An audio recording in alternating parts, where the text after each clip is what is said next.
ಕಾಂಗ್ರೆಸ್ನಲ್ಲಿ ಡಿಸಿಎಂ ಪಟ್ಟಕ್ಕಾಗಿ ಸಚಿವರಿಂದ ಪೈಪೋಟಿ ಹೆಚ್ಚಾಗ್ತಾ ಇದೆ.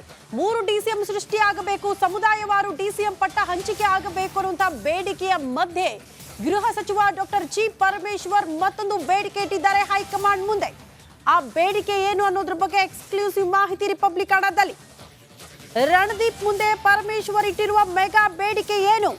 ಹೈಕಮಾಂಡ್ ಮುಂದೆ ಇಟ್ಟಿರೋದು ಬೇಡಿಕೆ ಪರಮೇಶ್ವರ್ ಅವರು ಯಾವ ಬೇಡಿಕೆ ಇಟ್ಟಿದ್ದಾರೆ? ಇದು ರಿಪಬ್ಲಿಕ್ ಕನ್ನಡದ ಬಿಗ್ ಪೊಲಿಟಿಕಲ್ ಎಕ್ಸ್ಕ್ಲೂಸಿವ್ ಸುದ್ದಿ.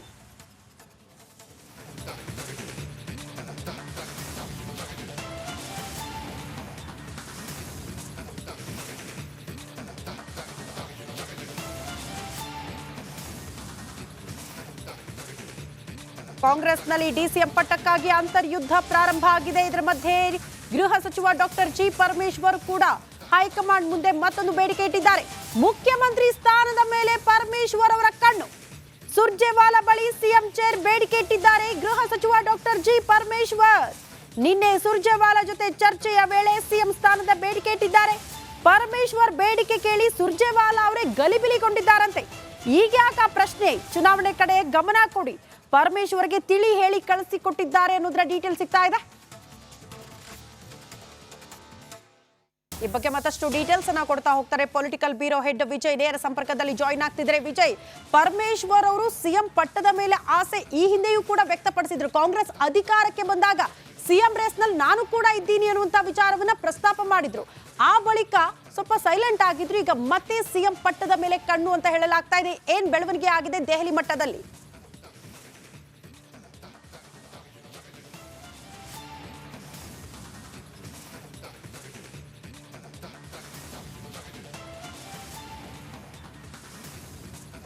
ವಿಜಯ್, ನನ್ನ ಧ್ವನಿ ಕೇಳಿಸ್ತಾ ಇದ್ರೆ? ಶ್ರುತಿ, ಉಪಮುಖ್ಯಮಂತ್ರಿ ನೇಮಕ ಸಂಬಂಧಪಟ್ಟಂತೆ ಕಾಂಗ್ರೆಸ್ ನಲ್ಲಿ ಬಿರುಗಾಳಿ ಎದ್ದಿರುವಂತದ್ದು. ಉಪಮುಖ್ಯಮಂತ್ರಿ ನೇಮಕ ದಿನೇ ದಿನೇ ಕಗ್ಗಂಟಾಗ್ತಾ ಇರುವಂತದ್ದು. ಯಾಕೆಂದ್ರೆ ಉಪಮುಖ್ಯಮಂತ್ರಿ ಸ್ಥಾನ ಸಂಬಂಧಪಟ್ಟಂತೆ ಏನು ಸತೀಶ್ ಜಾರಕಿಹೊಳಿ ಅವರ ಒಂದು ಹೇಳಿಕೆ ಏನಿದೆ ಅಂದ್ರೆ, ಮುಂಚೆನೂ ಕೂಡ ಮುಖ್ಯಮಂತ್ರಿ ಸಿದ್ದರಾಮಯ್ಯ ಅವರಿಗೆ ಈ ವಿಚಾರ ಏನು ಪ್ರಸ್ತಾಪ ಮಾಡಿದ್ರು. ಅಂದ್ರೆ ಮುಖ್ಯಮಂತ್ರಿ ನೇಮಕ ಸಂಬಂಧಪಟ್ಟ ಆಯ್ಕೆ ಸಂದರ್ಭದಲ್ಲಿ ಕೂಡ ಉಪಮುಖ್ಯಮಂತ್ರಿ ನೇಮಕ ಸಂಬಂಧಪಟ್ಟಂತೆ ಸತೀಶ್ ಜಾರಕಿಹೊಳಿ ಖುದ್ದು ಏನು ಪ್ರಸ್ತಾಪವನ್ನ ಮಾಡಿದ್ರು. ಈ ಹಿನ್ನೆಲೆಯಲ್ಲಿ ಈಗ ಯಾರೇ ಹೈಕಮಾಂಡ್ ಏನೇ ತೀರ್ಮಾನ ಕೈಗೊಂಡ್ರು ಕೂಡ ಅದು ಡಿ ಕೆ ಶಿವಕುಮಾರ್ ಸೇರಿದಂತೆ ಎಲ್ಲರೂ ಕೂಡ ಒಪ್ಕೊಳ್ಬೇಕಂತ ಸತೀಶ್ ಜಾರಕಿಹೊಳಿ ಅವರು ನೇರವಾಗಿ ಡಿ ಕೆ ಶಿವಕುಮಾರ್ಗೆ ಕೌಂಟರ್ ಕೊಟ್ಟಿರುವಂತದ್ದು. ಈ ಎಲ್ಲಾ ಬೆಳವಣಿಗೆ ಹಿನ್ನೆಲೆಯಲ್ಲಿ ಒಂದಂತೂ ಬಹಳ ಸ್ಪಷ್ಟವಾಗಿರುವುದು, ಉಪಮುಖ್ಯಮಂತ್ರಿ ನೇಮಕ ಸಂಬಂಧಪಟ್ಟಂತೆ ಕಾಂಗ್ರೆಸ್ ನಲ್ಲಿ ಅಲ್ಲೋಲ ಕಲ್ಲೋಲ ಶುರುವಾಗಿರುವಂತದ್ದು, ಪಟ್ಟನ್ನ ಹಿಡಿದಿರುವಂತದ್ದು. D K Shivakumar versus Siddaramaiah ಏನು ಸತೀಶ್ ಜಾರಕಿಹೊಳಿ ಆಗಿರುವಂತದ್ದು. ಜೊತೆಗೆ ಸಿದ್ದರಾಮಯ್ಯ ಬಣ, ಅದು ಪರಮೇಶ್ವರ್ ಸೇರಿದಂತೆ ಸತೀಶ್ ಜಾರಕಿಹೊಳಿ ಸೇರಿದಂತೆ ಎಸ್ ಸಿ ಮಾಧವಪ್ಪ ಸೇರಿದಂತೆ ಏನು ಆಪ್ತ ಸಚಿವರೆಲ್ಲ ಕೂಡ ಏನ್ ಸಭೆ ನಡೆಸಿದ್ರು. ಆ ಸಭೆಯಲ್ಲಿ ಬಹಳ ಪ್ರಮುಖವಾಗಿ ಹೈಕಮಾಂಡ್ ಗೆ ಸಂದೇಶ ರವಾನೆ ಮಾಡಿದ್ರು. ಅದರ ಬೆನ್ನಲ್ಲೇ ಕೂಡ ನಿನ್ನೆ ಸುರ್ಜೇವಾಲಾ ಭೇಟಿ ಮಾಡಿದಂತ ಖುದ್ದು ಪರಮೇಶ್ವರ್ ಸೇರಿದಂತೆ ಸತೀಶ್ ಜಾರಕಿಹೊಳಿ ಸೇರಿದಂತೆ ಯಾರ್ಯಾರು ಡಿಸಿಎಂ ಪಟ್ಟಕ್ಕೆ ಬೇಡಿಕೆ ಇಟ್ಟಿದ್ರು ಅವರೆಲ್ಲರೂ ಕೂಡ ಭೇಟಿ ಮಾಡಿ ಡಿಸಿಎಂ ಹುದ್ದೆ ಕೊಡ್ಲೇಬೇಕಂತ ಪಟ್ಟ ನೀಡಿರುವಂತದ್ದು. ಅದಾದ ಬಳಿಕ ರಿಪಬ್ಲಿಕ್ ಕನ್ನಡಕ್ಕೆ ಮಾತಾಡ್ತಾ ಸತೀಶ್ ಜಾರಕಿಹೊಳಿ ಒಂದು ಹೇಳಿಕೆಯನ್ನು ಕೊಟ್ಟರು. ಡಿ ಕೆ ಶಿವಕುಮಾರ್ ಸೇರಿದಂತೆ ಎಲ್ಲರೂ ಕೂಡ ಅಧಿಕಾರಕ್ಕೆ ತರದಲ್ಲಿ ಎಲ್ಲಾ ಸಮುದಾಯಗಳು ಕೂಡ ಒಟ್ಟಾಗಿ, ಅಂದ್ರೆ ಎಲ್ಲಾ ಸಮುದಾಯಗಳು ಕೂಡ ಒಂದಾಗಿವೆ.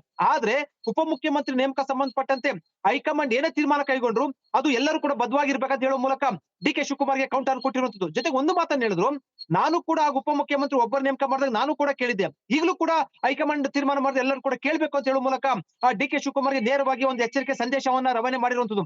ಇದರ ಬೆನ್ನಲ್ಲೇ 2.5 ವರ್ಷ ಬಳಿಕ ಸಿಎಂ ಹುದ್ದೆ ಏನಿದೆ ಅದು ಬದಲಾವಣೆ ಸಂಬಂಧಪಟ್ಟಂತೆ ಒಂದಷ್ಟು ಚರ್ಚೆಗಳಾಗ್ತಾ ಇರುವಂತದ್ದು.